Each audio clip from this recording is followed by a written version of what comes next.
Once you eat wild Alaskan halibut, it's hard to go back to any other whitefish. It sits on a pedestal for fish eaters and is sustainably harvested from pristine, glacial-fed waters. However, compared to other types of whitefish like haddock, walleye, bluegill, farmed tilapia, cod, or others, Alaskan halibut can be relatively expensive due to its high quality and small boat fishermen sourcing. In Alaska, protecting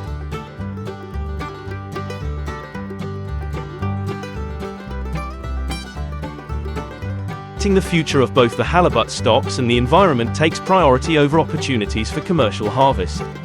Halibut management in Alaska is a collaborative process, in which the International Pacific Halibut Commission, IPHC, assesses stocks and sets catch limits annually to protect the population and maintain quality. From these limits, the North Pacific Fishery Management Council, NPFMC, allocates quota to fishermen.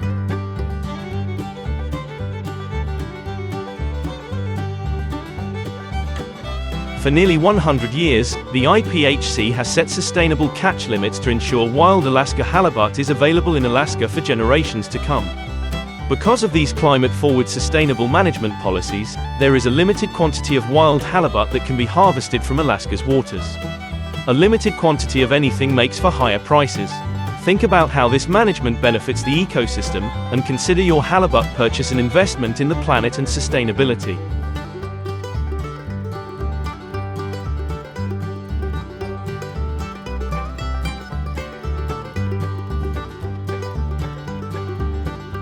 The wild halibut fishing quota doesn't just regulate how much fish can be caught, but also who can catch them. In 1995, the regulations changed from a total allowable catch, TOC, to individual fishing quotas, IQF, which meant whoever was in the wild Alaskan halibut fishing at the time was given a certain percentage of the TOC, based on their historical catches, and that percentage, the IFQ, then remained the same moving forward.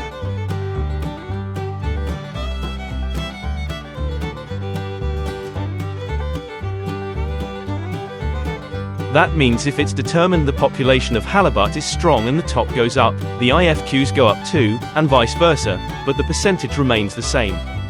The IFQs are also limited by the boat size. Some can be caught with large vessels, some have to be caught with smaller boats. Fishermen can buy and sell these IFQs, but again, there are limits on how many can one person own, and you have to be an established fisherman to buy quota.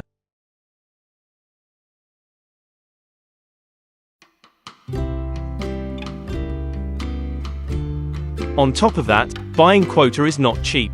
It usually costs around 7 to 8 times the price of the fish, so at best you need 7 to 8 years of fishing just to earn your money back. And that's only if the price remains normal and the fishing stays good. In other words, wild Alaskan halibut fishing is an enclosed system, within which the Alaskan fishermen can catch limited amount of halibut, and they have to pay a lot of money for that privilege. You also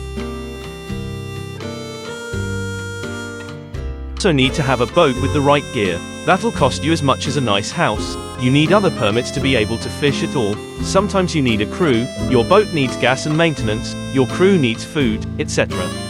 The costs are seemingly never-ending for an Alaskan fisherman. Wild Alaskan halibut can be elusive, and sometimes you need to travel far and wide to get it.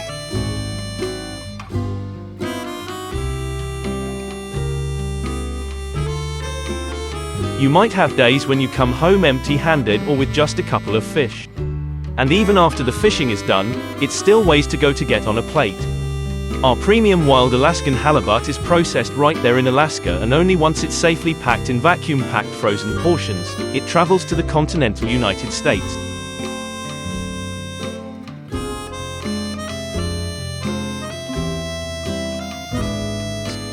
Everything is expensive in Alaska, including fish processing, but in order to preserve all the qualities, that's the only way to go.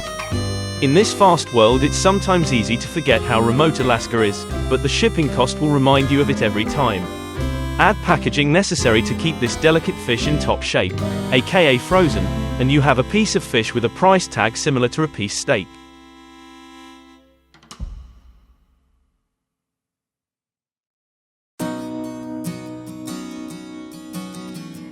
Knowing where all the costs of wild Alaskan halibut come from, we still have the most important question: is it worth the price?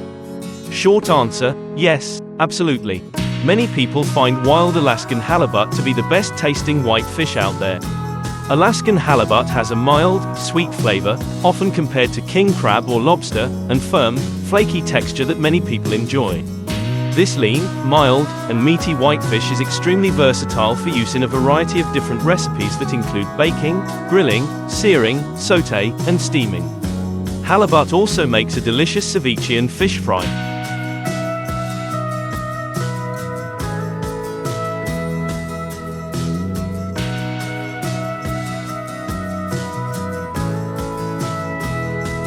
The Kenai Peninsula is home to the best location for halibut fishing Alaska.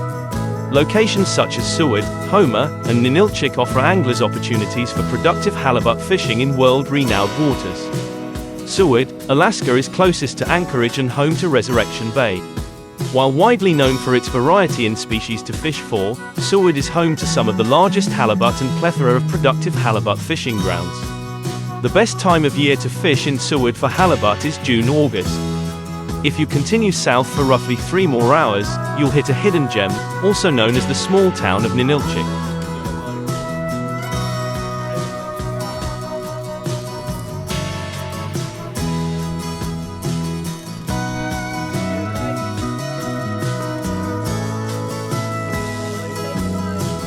While very small in population, this town thrives from its famous halibut fishing grounds. Ninilchik is Homer to Cook Inlet, where halibut migrate through from Homer. Not only do you have productive fishing grounds here, you also get to launch from a tractor on a beach.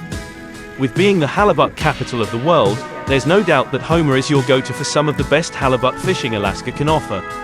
With being home to Kachemak Bay, you'll experience the ultimate halibut fishing Alaska can offer.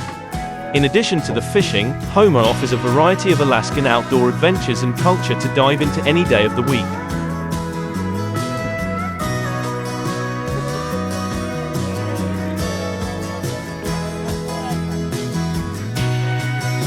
With a lifespan of 50-plus years, Alaskan halibut can grow up to 400-plus pounds. While we only see a handful this size come from Alaska each season, the state average is approximately 40 pounds. Alaska's 3A current regulations limit anglers to 2 halibut per day with a total limit of 4 per year. While we cannot guarantee catch of fish, we do have success with our guests bringing home desirable halibut on every charter. Alaskan halibut are fished for year-round, except for January during their spawning time. While having 11 months of fishing, halibut fishing is most productive May to September as they begin to migrate and feed on other fish and invertebrates.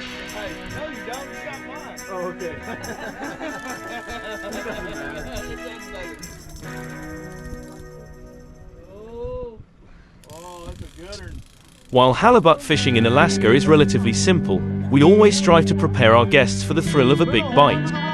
For that reason, we proudly provide tournament-grade rods, reels, and tackle from our sponsors at Penn, Cabela's, and Spiderwire to ensure each trip is properly geared up for the best success. We believe that having an experienced and knowledgeable captain and crew is vital to having a successful trip.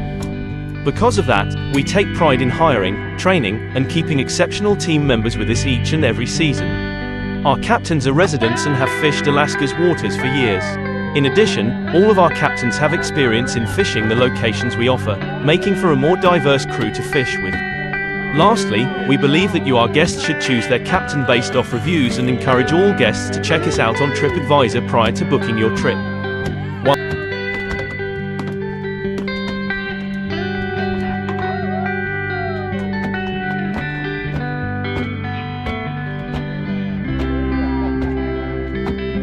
While the state average for halibut is 20 to 40 pounds, 20% of the halibut caught on our boats weigh over 75 pounds. In addition, we have a handful of 100-plus pounders every season on our charter boats in all locations. Because of this, we feel our catch rates are some of the best within the Alaska fishery. As each season passes us, 200-plus LB halibut, also known as our female breeders, are becoming more and more rare to catch. In an effort to keep our fishery sustainable, we encourage our guests who are lucky enough to catch and reel in a monster halibut to release them, since survival rates are very high for halibut when released properly.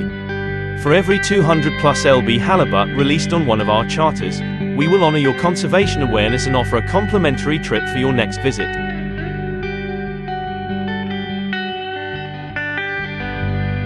If you want to make the most of one of the best fishing experiences the world has to offer, look no further than halibut fishing in Ketchikan. While halibut are plentiful throughout Alaska, they can be a difficult fish to snag, but these 10 tips for great halibut fishing in Ketchikan will land you that perfect catch.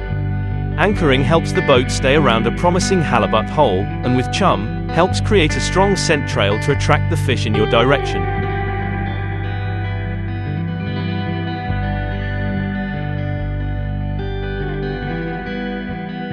Halibut use scent, sight, and sound to navigate towards food, but they primarily focus on scents, so it's important not to underestimate the power of chum in halibut fishing. Tie a mesh, or similar, chum bag to the anchor using leftover bait or salmon remnants from cleaning.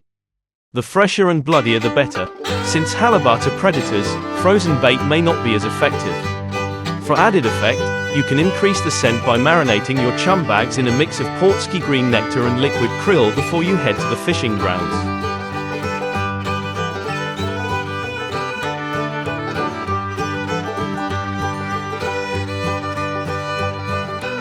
Some use the whole herring, while others use steaks.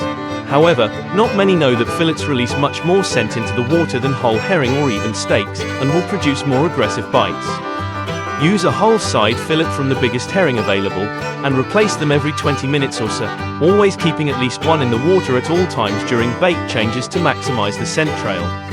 Salmon has long since been used as bait in Sitka, but is still underappreciated for halibut fishing in Ketchikan. Use a combination of salmon and herring all the time. When halibut are keying on salmon, they are sometimes known to ignore other baits. Unless you're jigging, halibut strikes can take some time. Allow a moment for the fish to eat some of the bait before trying to set the hook.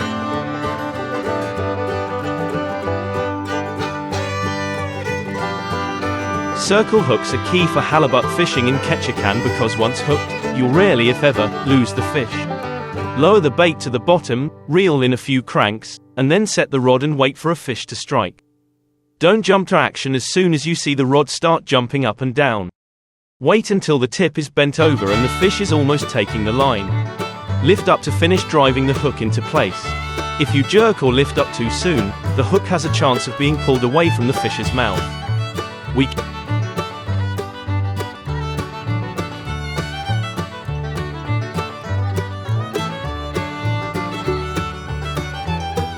April and May are prime months for catching big blackfin tuna, Funnus atlanticus, off South Florida and the Keys, with numerous fish in the 20-plus pound class. Off Miami, big blackfins engulf goggle eyes, pilchards, herring, pinfish and other live baits dangling from fishing kites, especially those positioned between 50 and 150 feet deep. These blackfins mix with the spring run of sailfish, favoring color changes, rips, wrecks and reefs between 90 and 300 feet. Spinning and conventional reels with 20-pound mono main lines are perfect here.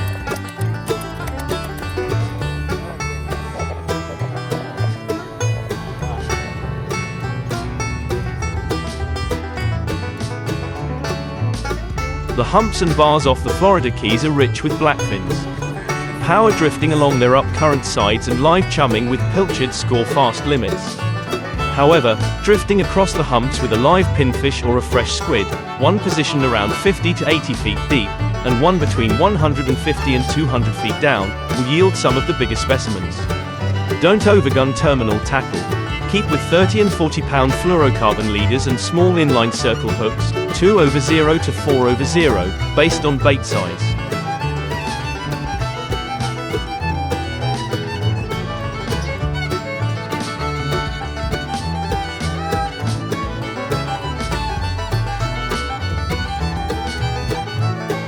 What blackfins lack in size they usually make up for in numbers. A Florida favorite, make sure to match the size of the tackle to the fish. Kevin Dodge. The easiest way to score blackfins at the humps and on deep wrecks is by trolling swimming plugs the likes of a Rapala CD Mag 14. Rig these with 30-pound fluorocarbon leader and troll parallel to their up-current sides around 10 miles per hour.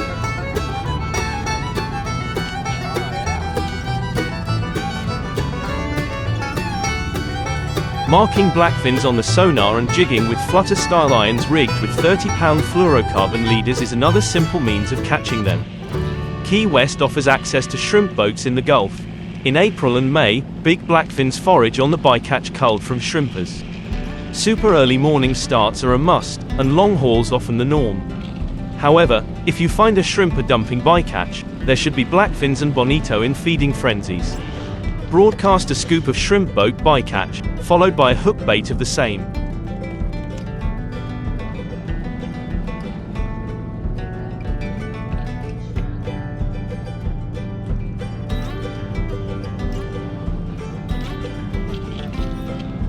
Frenzied blackfins can even be fooled on top with top water plugs and flies matched to the size and colors of the bycatch. Light spin tackle with 12 or 20 pound line is perfect for casting and getting the most fun out of fighting these fish. As for other periods, blackfins are on the Florida Keys humps throughout summer, though not as consistently as during the spring and fall. They're caught incidentally when live baiting or trolling around deep wrecks and bars, more so by jigging these structures around sunrise.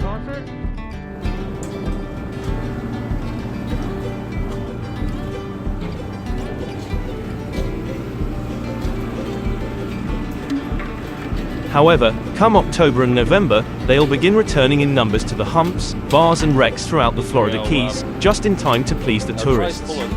George Poveromo. In the world of hard-charging game fish, the big-eye tuna, Funnus obesus, has few peers. Growing to more than 300 pounds, fighting one can be a knockdown, drag-out fight that will stress tackle and test your stamina. Big eyes visit the canyons from southern New England to the mid-Atlantic yearly, usually arriving in May and staying well into the fall.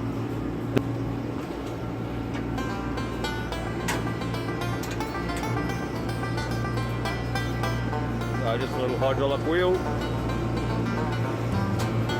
Their feeding patterns can change during the season, but one major food source remains the same: Alexaleisprosis, northern shortfin squid. Big eyes have more in common with swordfish than other tuna.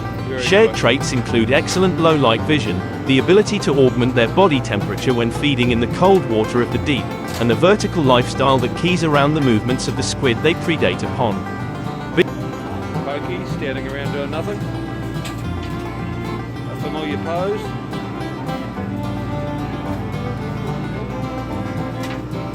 Big eyes will make more frequent trips to the surface than the billed companion.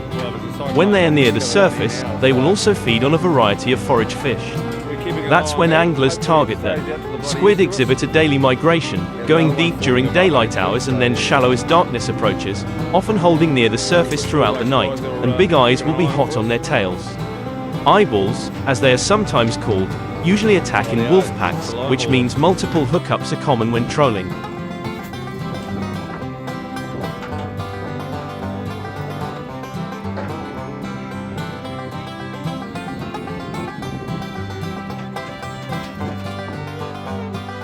The most productive hours for trolling occur early in the morning, starting well before first light, and again as the sun sets. A mixed pattern of spreader bars and rigged ballyhoo under heavy Joe Shoots style skirts is a top choice when targeting big eyes.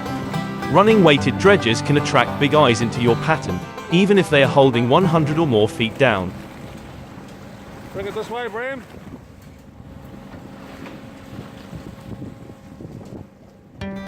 Keep your trolling baits and lures well below the surface, and stick with dark colors for skirts over ballyhoo, lures and bars early and late in the day.